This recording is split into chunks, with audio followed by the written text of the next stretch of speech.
What if I told you that the secrets to understanding attraction, success, and life itself are hidden in plain sight? What if the key to unlocking your full potential, whether it's with women, your career, or your personal growth, lies in understanding the primal, evolutionary wiring of the human brain? Today we're diving deep into a topic that has the power to change everything you think you know about relationships, confidence, and how the world really works. By the end of this video, you'll walk away with a blueprint, a set of principles that can transform not just your love life, but every aspect of your existence. So buckle up. This isn't just another self-help video. This is a journey into the core of what makes us human, and how you can use that knowledge to your advantage. Let's rewind the clock. Way back. Thousands of years ago, life wasn't about Instagram likes, fancy cars, or even money. It was about survival. The strongest survived. The weakest didn't. It was that simple.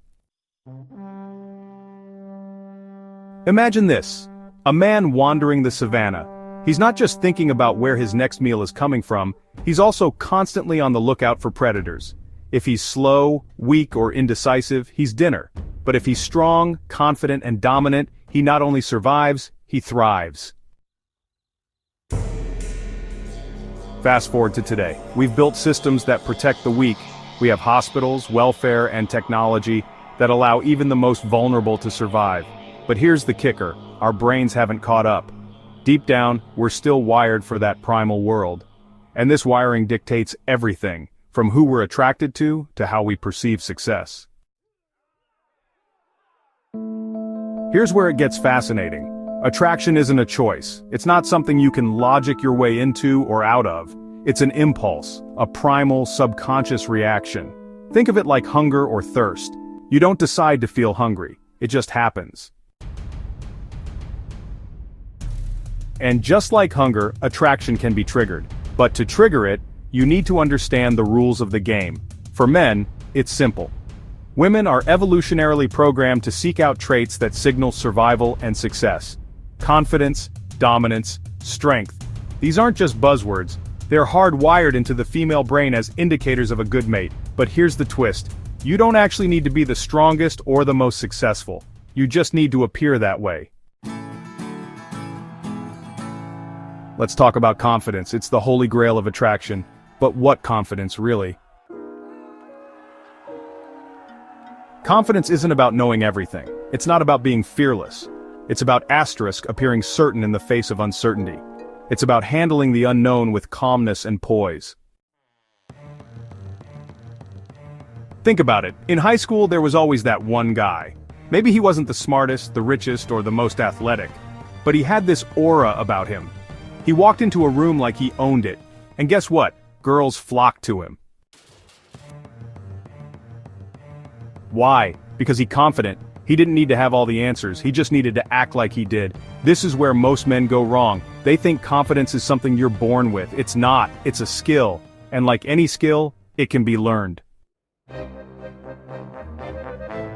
Now let's talk about dominance. This is where things get really interesting.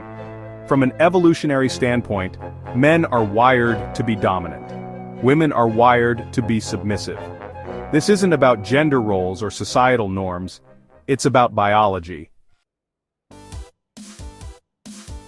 Dominance isn't about being aggressive or controlling. It's about being the guy who takes charge, the guy who makes decisions, the guy who doesn't waver in the face of adversity. Here's a simple example. Picture a group of guys at a bar. One guy is loud, obnoxious, and trying way too hard to impress everyone. Another guy is quiet, calm, and doesn't feel the need to prove anything. Who do you think comes across as more dominant? It's not the loud guy, it's the calm, collected one. Here's the truth. Every man is born with the potential to be a Ferrari, but life has a way of stripping away those high-performance parts and replacing them with something less impressive. Maybe it's your parents telling you to be careful. Maybe it's society telling you to fit in. Whatever it is, by the time you reach adulthood, that Ferrari has been downgraded to a Prius. But here's the good news. The Ferrari is still there. It's just buried under layers of self-doubt, fear, and insecurity. Your job is to strip away those layers and rediscover the high-performance machine you were always meant to be. So how do you do it? How do you go from Prius to Ferrari? The answer is progress. Confidence and dominance don't come from standing still. They come from moving forward, from taking action, from making progress in the areas where you feel weakest. Maybe it's your body, hit the gym, build that six-pack. Maybe it's your career, start that side hustle, level up your skills. Maybe it's your social life, put yourself out there, meet new people. Every step you take, no matter how small, builds momentum. And momentum builds confidence. Here's the ultimate truth. Attraction isn't about tricks or gimmicks. It's about becoming the best version of yourself. It's about tapping into that primal evolutionary wiring and using it to your advantage. When you do that, something magical happens. You stop chasing, you start attracting. So here's your challenge. Start today. Take one step, no matter how small, toward becoming the man you were always meant to be. Because the Ferrari is still there. All you have to do is rediscover it. And if you found this video helpful, don't forget to like, share, and subscribe, because this is just the beginning. The journey to becoming your best self starts now.